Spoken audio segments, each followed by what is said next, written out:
Assalamualaikum warahmatullahi wabarakatuh. Salam sastra dan salam hangat untuk seluruh sahabat Sanggam dimanapun berada. Selamat datang di Siniar Sanggam, ruang suara yang menyuarakan kebudayaan, sastra, dan warisan kata dari seluruh penjuru Nusantara. Dalam episode kali ini kita akan menyelami satu tema yang memikat tentang sastra yang berkelindan dengan perjalanan, tempat, dan pariwisata.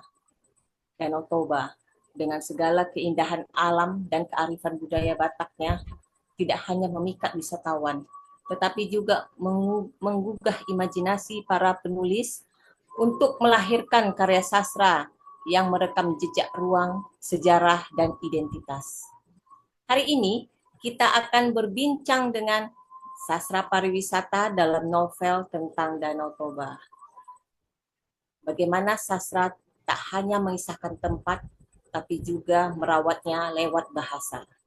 Kita akan bersama seorang narasumber, akademisi yang telah banyak mengkaji keterkaitan antara sastra, budaya lokal, dan dinamika pariwisata di kawasan Danau Toba. Kali ini kita akan memperkenalkan Dr. Bertova Simanunghuruk, SS, MSI. Beliau adalah dosen di Universitas Santo Thomas. Sewaktu S3 dulu beliau juga kawan sekelas saya. Mari siapkan telinga, hati, dan pikiran untuk menyelami keindahan.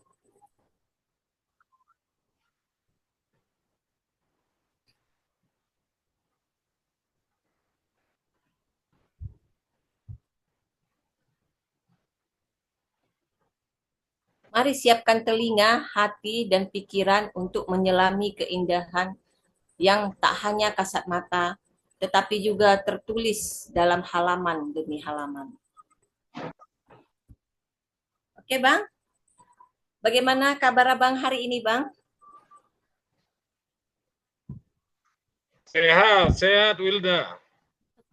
Sehat ya, Bang? Alhamdulillah. Apa kabar? Sehat juga kami di sini di Pekanbaru. Bang Beto masih di Medan kan, Bang?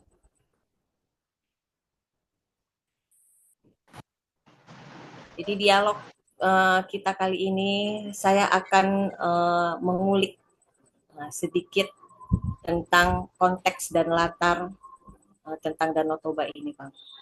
Jadi bagaimana Abang melihat keterhubungan antara sastra dan pariwisata, khususnya dalam konteks Danau Toba? Oke, salam kenal buat seluruh pemirsa. Uh, Tentunya sastra dan pariwisata kan adalah dua hal yang berbeda ya. Ada ilmu sastra dan ada ilmu pariwisata. Dalam pendekatan ilmu sastra pariwisata, kedua ilmu ini digabungkan. Itu hampir sama lah dengan namanya antropologi sastra ya, psikologi sastra dan yang lainnya. Uh, dari apa yang kita pahami bahwa resiprokal namanya. Ada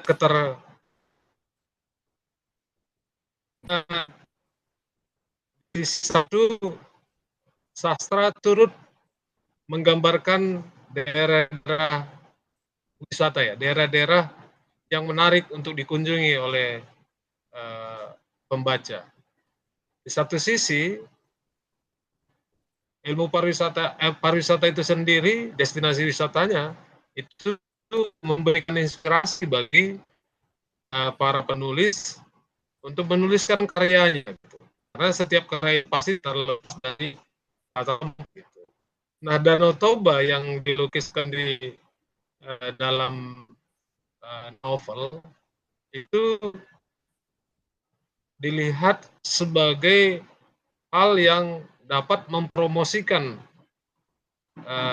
destinasi Danau Toba itu sendiri. Gitu ya.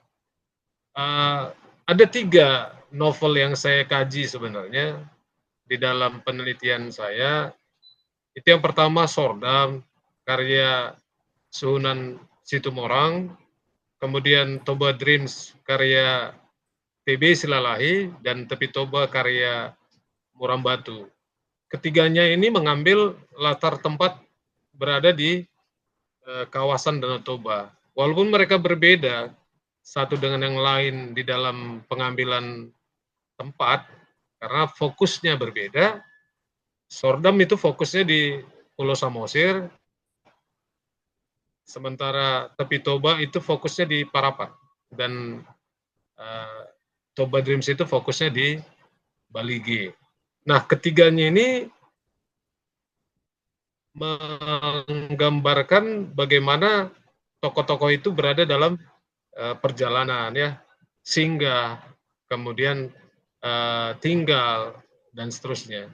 Sehingga itulah yang bisa dibaca, kemudian dinikmati oleh pembaca novel itu sendiri, gitu.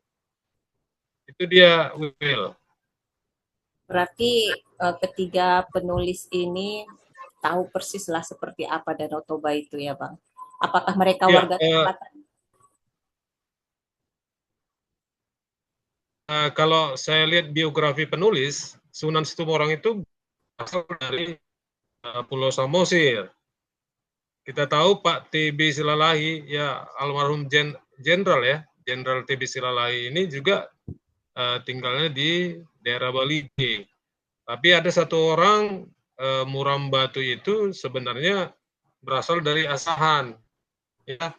Tapi dia latar belakangnya adalah seorang warga. Jadi kemungkinan besar untuk keperluan kita, Muram Batu pernah berjalan-jalan ke apa namanya, ke rapat gitu, sehingga dia mampu memaparkan hal detail tentang rapat gitu.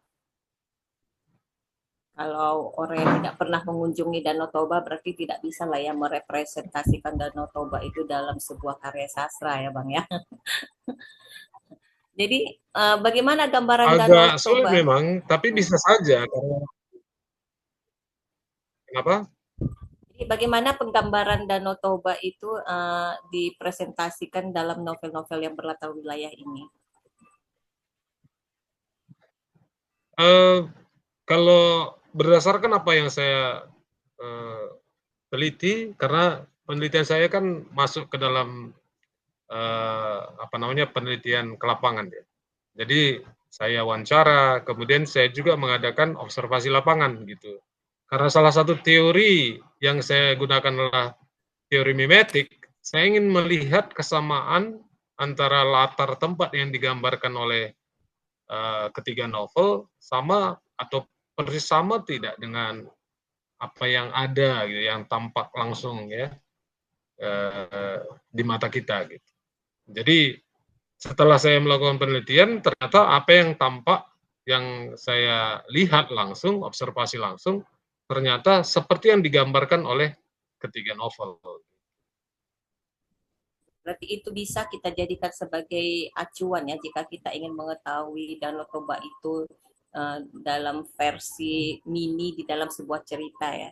Kita tidak perlu jauh-jauh pergi ke Bisa. Danau Toba berarti ya.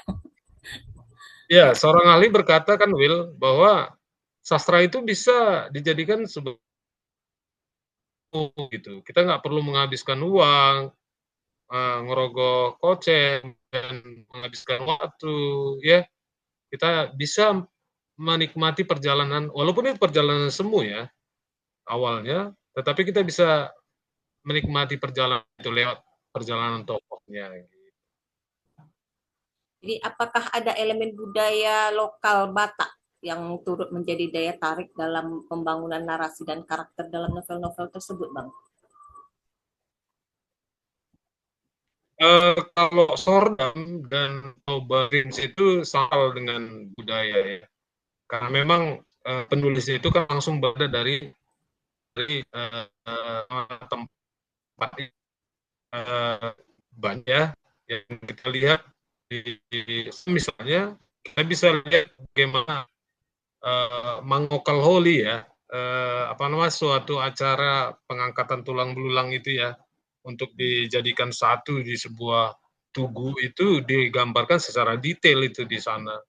Itu budaya Batak Toba yang sampai sekarang ini terpelihara, Will. Kalau dia Toba Dreams itu mengangkat sebuah cerita budaya Batak juga, tetapi budaya Batak dari segi perkawinan dia. Perkawinan antara orang Batak dengan orang Jawa, dan orang Jawa ini diberikan dulu marga gitu kalau di adatnya orang Batak gitu. Mungkin di Wilda udah pernah juga nonton apanya ya, nonton filmnya ya, itu kan udah Oh difilmkan ya, ya, si Toba Vino Dreams Bastian ya. itu ya. Vino Bastian ya Iya, pemainnya. iya, iya, iya, betul, betul. Karena mereka beda suku, ya si apa tadi harus mengambil atau diberikan marga dulu oleh apa ketua-ketua adatnya gitu ya, melalui perjalanan acara juga itu. Namun kalau dia cerita Tebi Toba, karena memang muram batu itu tidak terlalu masuk ke dalam budaya, dia hanya menceritakan ada sebuah apa namanya mitos yang atau legenda yang masih dipelihara sampai sekarang, dicoba untuk membuatnya sedikit baru gitu ya, membuat sedikit baru. Berikutnya juga tidak hanya cara ya, tetapi misalnya ya rumah ini digambarkan apa namanya novel Sordam dan Toba Dreams dengan sangat baik beserta ulos gitu. Itu kan alat-alat budaya gitu ya. Seperti itu, Will. Jadi apakah karya sastra itu dapat menjadi alat promosi pariwisata jika dia itu kan menampilkan kearifan lokal daerah tersebut? Kan Kalau coba diulangi. karya sastra apakah dia dapat menjadi alat promosi pariwisata? Karena kan tadi seperti yang Abang sebutkan isinya itu banyak mengangkat kebudayaan di daerah Toba itu. Ya, saya rasa kalau dalam penelitian saya tulis langsung gitu, ya, bahwa karya sastra itu melebihi dari promosi-promosi bentuk lainnya ya. Karena kalau kita lihatlah promosi itu kan hanya satu bagian begitu ya. Tapi kalau karya sastra itu kan dia meliput semua gitu, meliput langsung kepada kehidupan masyarakatnya gitu. Kita tahu sendiri bahwa sastra itu adalah gambaran masyarakat yang ada saat itu ya, yang direkam melalui karya sastra. Makanya bisa kita rasakan langsung perjalanan-perjalanan kehidupan dari seseorang mulai dia lahir mungkin sampai dia meninggal dan mengikuti acara dan pernah pergi kemana, itu langsung kita dapatin kan begitu. Kalau dia promosi itu bentuknya mungkin hanya karena keterbatasan ya, keterbatasan eh, tempat, keterbatasan waktu, keterbatasan uang juga karena ada biaya, makanya sebagian-sebagian petikan-petikan foto dan sebagainya yang mungkin bisa hanya ditawarkan melalui promosi yang lain. Tapi kalau ini dia berupa cerita, jadi dengan gambaran-gambaran stilistika sastra ada itu ilmunya, itu digambarkan secara hidup dia, ya, secara hidup sehingga si pembaca bisa merasakan perjalanan itu sendiri seolah-olah dia adalah tokohnya gitu.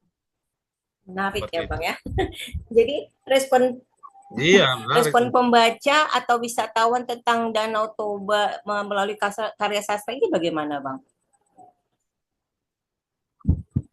Eh, dari pembaca saya akan coba komentar karena untuk wisatawan ketepan ketika kita coba observasi ke lapangan lalu coba cari mereka eh, terus terang mereka belum pernah membaca itu gitu ya.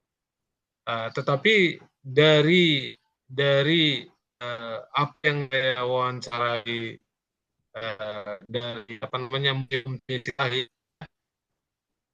apa namanya pekerjanya itu sendiri pernah komunikasi dengan wisatawan gitu tidak langsung, tapi dari orang kita tahu bahwa banyak orang berkunjung ke museum itu karena sudah pernah membaca dan sudah pernah menonton menonton film Toba Dreams itu gitu. Jadi efeknya itu sangat besar gitu ya, sangat besar terhadap pembaca. Karena apa? Pembaca ini kan kurang lebih gini dia, itu kan masih semu dia. Nah, keinginan untuk merealisasikannya pasti ada. Coba bayangkan Will, kalau Wilda pernah membaca cerita tentang cerita tentang katakanlah di luar negeri ya, ada begini ya dan sebagainya, pastinya kita, kapan ya saya bisa ke sana gitu ya kan? Pasti ada seperti itu. Karena apa? Kita sudah terbawa arus, bukan arus, terbawa cerita yang ada digambarkan oleh si penulis gitu ya. Dan pada saat itu saya juga wawancarai ada 6 orang mahasiswa ya. Saya mau mau melihat apa sih efeknya bacaan ini terhadap orang yang belum pernah. Maka saya tentukanlah ada beberapa kriteria, misalnya dia bukan orang Batak gitu ya, supaya tidak ada bias ya.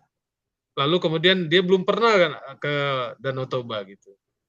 Jadi ada dua kriteria saya buat, lalu saya tawarkan ke mahasiswa semester 4 kala itu ya, jurusan bahasa Mandarin FIB USU. Mandarin ya. Itu bukunya mereka saya kasih waktu membaca, kemudian setelah saya diskusi atau wawancara ya, wawancara. Dari hasil wawancara yang saya dapatkan, pada ujung-ujungnya mereka akhirnya kepingin ya untuk datang langsung, melihat langsung apa yang digambarkan oleh si uh, si penulis gitu. Ini dari televisi, dari video itu bagaimana Toba ya. Mereka tahu, udah tahu, tapi belum pernah gitu. Nah, setelah membaca itu mereka berniat untuk berangkat ke Danau Toba dan mengajak saudara mereka ke sana. Karena mereka ada memunculkan apa ya, rasa ingin lebih jauh itu dalam konteks apa mengangkat tulang-tulang itu mereka sangat tertarik itu. Yang manukal holy itu ya.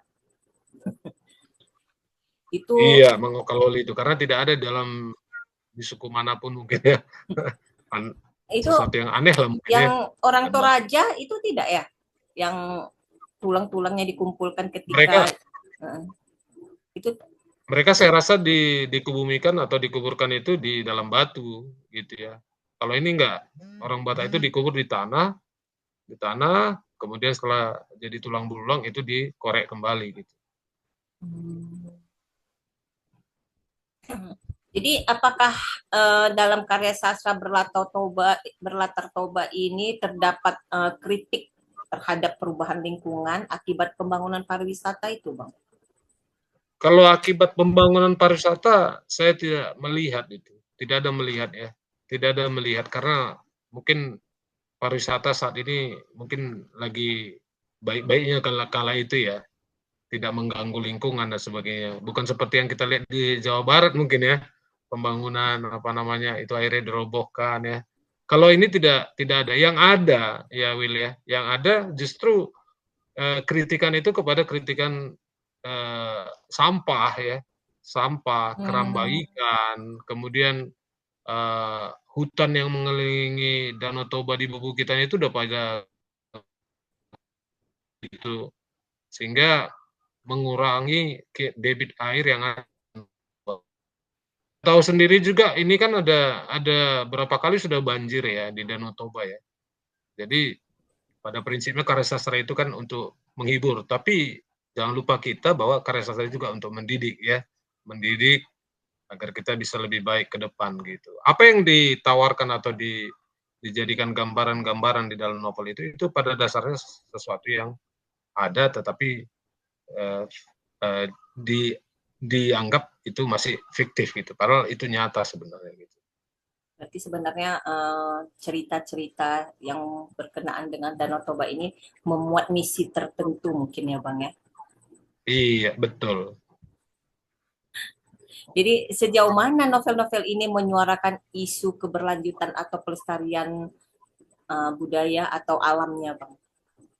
Kalau kalau saya melihat kalau untuk budaya dia tidak secara langsung bagaimana supaya melestarikan budaya, tetapi dengan cara menceritakan ada budaya ya, mangokal holi, ada budaya apa namanya perkawinan ya, ada juga budaya untuk apa membawa anak itu ke orang tua ya, cucunya itu dibawa ke orang tuanya, ada budaya-budaya seperti itu yakin kita bahwa secara langsung itu penulis berusaha untuk memperkenalkan kembali. Bayangkan aja ya, Will, ya, nama Sordom itu udah saya rasa inilah kekuatan dari Suhunan Situmorang gitu ya. Sordom itu jarang itu didengar oleh orang Batak ya. Sordom Saya itu juga, kan seruling ya, saya juga seruling. Lalu tahu. saya coba tanya itu, kenapa? Iya, saya tahu Sordam itu juga dari abang. Halo? Saya tahu Sordam itu dari abang. Iya, orang Batak banyak nggak tahu. Iya, banyak orang Batak nggak tahu apa Sordam. Saya pun dulunya nggak tahu Sordam apa gitu. Tapi karena saya tertarik, saya baca nanti Sordam. Lalu saya tanya kepada teman-teman sebaya, kemudian orang tua yang ada di Medan inilah, ternyata mereka juga tidak tahu. Itu kan itu alat budaya ya untuk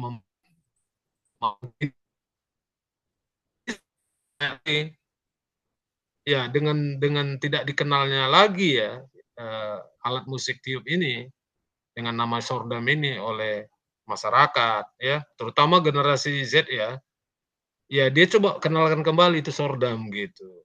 Sehingga orang tahu ada sordam di tanah Batak gitu. Ya.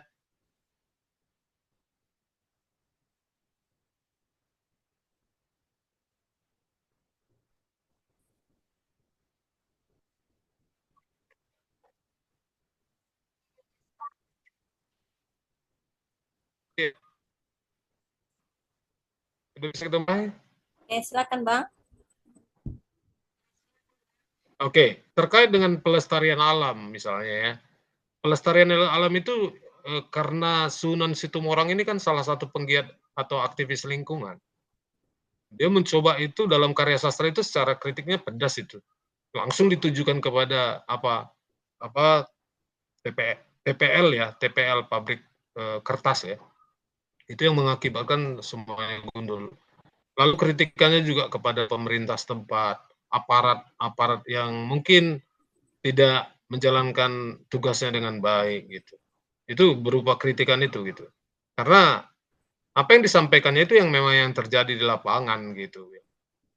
Jadi pelestarian alam dengan cara mengkritik ini salah satunya misalnya perahu bermotor itu membuang apa namanya oli-oli yang sudah tidak baik itu ya ke danau gitu. Jadi ini kan turut menghantam ekosistem ya, ekosistem danau ya, yang notabene-nya juga sumber utama bagi kehidupan masyarakat yang ada di Danau Toba. Digunakan untuk keperluan, efeknya kepada masyarakat juga. Gitu dia. Oh, Ya. Jadi iya. menurut Abang, apakah ada peran akademisi atau penulis dalam membangun citra tempat melalui narasi sastra?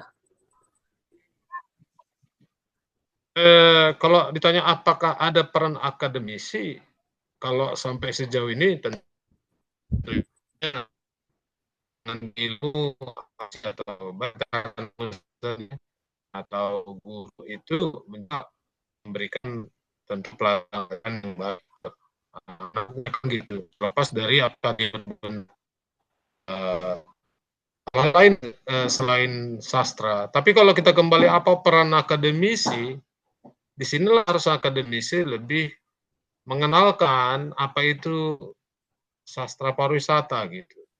Karena pariwisata ini kan sudah dijadikan apa namanya pemerintah sebagai apa namanya tujuan ya, tujuan yang dikatakan bukan lagi secara prioritas tapi super prioritas kalau Danau Toba. Itu artinya bahwa pemerintah mendukung bagaimana pariwisata itu agar lebih maju dan sebagainya.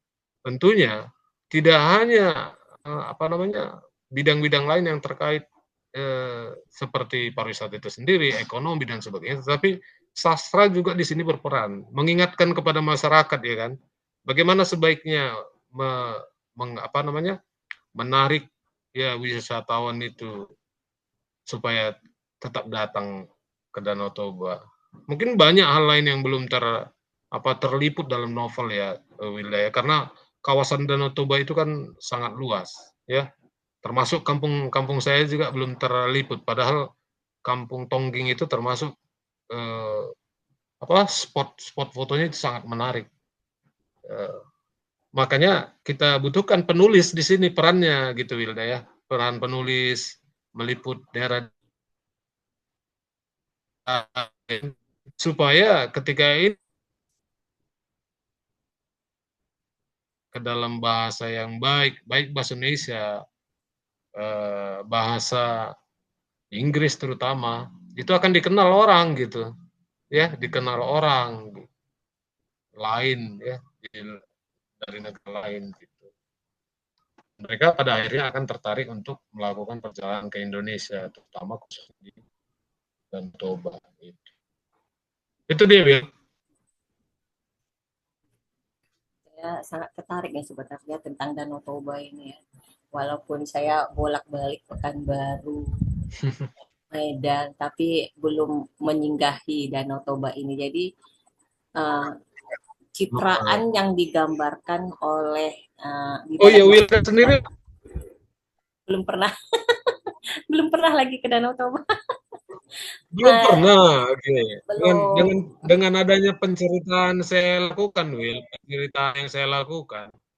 Ini saya mau nanya dulu gitu. Gantian kita nanya, apakah ada rasa termotivasi untuk datang ke sana gitu? Motivasi itu ada, tapi rasanya kalau pergi sendiri itu agak canggung rasanya ya. Nah, jadi sudah Ya bawa keluarga lah. beberapa bulan ini saya ada bincang-bincang dengan keluarga. Nanti kalau ke Medan lagi singgah ke Danau Toba. Jadi kan sudah beberapa kali Hmm, memang abang menceritakan tentang keindahan Danau Toba yang katanya adalah kepingan surga katanya ya. iya, kepingin Ah, surga ya. kepingan surga katanya. Jadi saya ingin lihat kepingan surga yang direpresentasikan dari Danau Toba itu seperti bentukannya itu seperti apa gitu. Saya sangat tertarik melihat Danau Toba karena kami di Riau ini agak sulit ya mencari spot-spot yang indah seperti itu. Ya, Kami orang Riau itu kalau liburan itu larinya itu ke Sumbar. Jadi, wah, sumber laut ya. ya bukit-bukitnya, gunungnya ada di situ kan, ngarainya ada juga di situ. Kalau di Sumbar banyak titik-titik yang menunjukkan keindahan alam. Nah, kalau di Riau agak susah menemukan itu. Makanya Hmm. agak disesalkan rasanya tidak ada uh, narasi tentang perjalanan di Riau ini.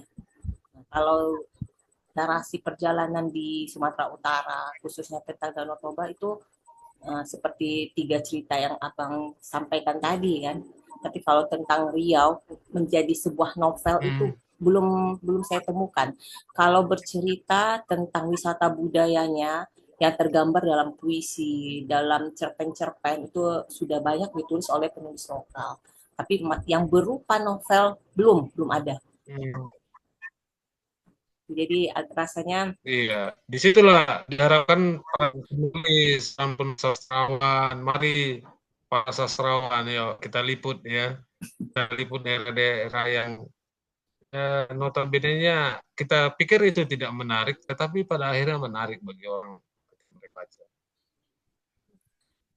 Jadi bagaimana pendekatan penulisan sastra pariwisata ini bisa diajarkan di institusi pendidikan, Bang? Nah, seperti ini ceritanya. Kalau dari pertanyaan itu kira-kira agak belum dapat ini maksudnya. Bagaimana apa tadi pendekatan penulisan Pendek, sastra pariwisata gitu? iya, di industri pendidikan ya. Jadi Saya agak bingung karena menulis skripsi kah atau gimana? Ya, Atau menulis kreatif kan, pendekatan ini kita bawa? mata kuliah menulis kreatif kan ada. Nah, Hmm, ya itu ketika kita bawa ke dalam mata kuliah sekarang ada memang seperti tadi ya, tulisan menulis kreatif itu salah satunya memang macam kami di kampus kita ada menulis cerpen gitu. Jadi kita coba mengangkat daerah masing-masing karena ketika dia belum pernah memang seperti yang kita awali tadi ya Wilda ya, ketika dia belum pernah ke satu tempat bagaimana mungkin dia bisa menulis secara detail ya tentang tempat itu ya. Jadi makanya kita harapkan mahasiswa juga mau mencoba menulis, menawarkan hal kecil tentang daerahnya yang kita rasa tidak penting, ternyata orang lain sangat berguna kan begitu. Jadi kita harapkan juga dari ruang kelas institusi pendidikan atau lembaga pendidikan manapun ini sudah mengajarkan bagaimana menulis itu di dalam mata kuliah tertentu gitu. Lalu kalau saya lihat sampai sekarang ya Will ya, itu sastra pariwisata belum dikenal. Mohon maaf ini belum dikenal gitu karena orang hanya terpaku kepada yang lama gitu ya. Itu mahasiswa kita masih banyak tentang psikologi sastra ya, iya. psikologi sastra. Mereka masih gamang ya mendengar apa itu sastra pariwisata. Nah, tugas kita lah yang sudah mendengar di kanal ini, ya kanal YouTube ini, bagaimana kita bisa uh, menggambarkan itu kepada orang lain gitu. Tentunya ini sangat menarik karena apa? Itu berhubungan dengan ekonomi kita kan Iya. gitu. Perekonomian kita itu pasti akan berkembang ketika pariwisata itu semakin bagus ya. Daerah-daerah pariwisata tidak hanya Danau Toba seperti kata Wilda tadi banyak itu daerah wisata, tapi tidak ada penulis yang mau menggambarkan itu di dalam karya sastra gitu. Sehingga tidak dikenal gitu, tidak dikenal. Mari kita coba tulis apa namanya yang katakanlah hal kecil-kecil tadi. Ya, saya yakin ya masih banyak ini dari kita yang mampu menulis, tapi mungkin dalam pikiran itu tidak ada apanya ya, uangnya mungkin sedikit kalau dia penulis ya. Tetapi kurang lebih Gak bisa itu bisa jadi juga miliuner menambah. ya. Uh, iya, miliuner pasti nggak bisa, tapi kalau untuk menambah-nambah pasti bisa ya. Saya yakin itu. Jadi mata kuliah khusus apa kan teori kesastraan itu seharusnya diajarkan ada satu lagi gitu, sastra pariwisata gitu. Jadi anak-anak bisa menggunakan apa tadi ilmu tadi untuk mengkaji novel, bukan hanya yang kita bilang tadi sosiologinya, psikologinya, kebudayaan dan misalnya ekologi kan ada juga ekologi sastra, tetapi sudah masuk ke hal baru gitu supaya ini dapat bermanfaat bagi pariwisata Indonesia gitu. Kalau Itu dia. mahasiswa itu suka cari aman, dia hanya menilai atau mengkaji unsur intrinsik begitu kan. Sudah bosan membacanya, yang dikaji hanya latarnya saja gitu. Iya, masih Padahal gitu-gitu kan. iya, padahal kajian Iya, multidisiplin ini yang iya, sebenarnya lebih menjanjikan ya. Dan dia berkembang terus. Sekarang ini juga ada apa betul, sastra politik namanya kan, betul, betul. macam-macam namanya. Jadi sebagai penutup ya Hmm. Bang ya, menurut Abang apa pesan atau refleksi yang ingin Ya, Abang sampaikan tentang pentingnya merawat budaya dan alam lewat karya sastra, terutama di destinasi wisata seperti Danau Toba? saya rasa tadi saya sudah cerita kita sampaikan ya, bahwa karya sastra itu memberikan sebuah manfaat bagi dunia pariwisata. Karya sastra itu bermanfaat bagi pariwisata. Kenapa? Karena karya sastra itu menggambarkan ya, suatu daerah yang tadinya nggak dikenal itu akhirnya bisa dikenal.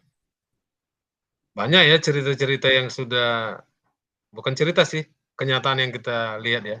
Ada cerita di Belitung ya kan, akhirnya Ya, terkenal ya, Laskar Pelangi ya. sebagainya. Itu kan itu karya sastra ya. Itu karya sastra yang membuat itu terkenal gitu kan. Jadi sastra tentunya memberi efek yang baik bagi kehidupan manusia gitu. Danau Toba dan daerah wisata lainnya masih kurang cerita. Mari kita ceritakan itu di dalam sebuah tulisan. Supaya semua orang bisa merasakan apa yang kita rasakan. Betapa uniknya budaya kita, kan begitu. Betapa uniknya apa yang kita miliki. Dan kita, generasi muda lah yang akan terus mencoba. Demikian saya rasa.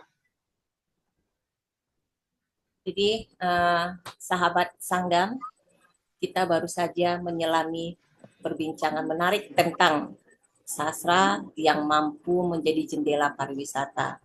Dan Danau Toba sebagai ruang kultural dan geografis dapat hidup kembali dalam narasi novel.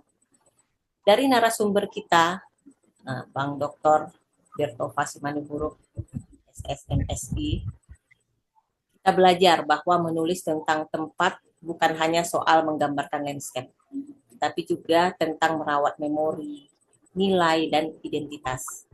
Sastra pariwisata membuka jalan bagi pembaca untuk melihat ruang tidak sekadar objek wisata, tetapi warisan hidup yang patut dihargai. Semoga obrolan ini menjadi bekal dan inspirasi bagi para penulis muda, pelaku budaya, serta siapapun yang mencintai sastra dan alam Indonesia. Terima kasih kepada narasumber kita yang telah berbagi pemikiran dan wawasannya. Terima kasih juga untuk sahabat Sanggam semuanya yang setia mendengarkan. Jangan lupa bagikan episode ini kepada teman-temanmu, ikuti kanal YouTube Riau Sastra TV, dan nantikan episode-episode inspiratif lainnya di Siniar Sanggam. Mari terus melawat kata, menjaga makna, dan menghidupkan budaya. Sampai jumpa di Siniar Sastra selanjutnya. Salam sastra, salam Sanggam. Assalamualaikum warahmatullahi wabarakatuh.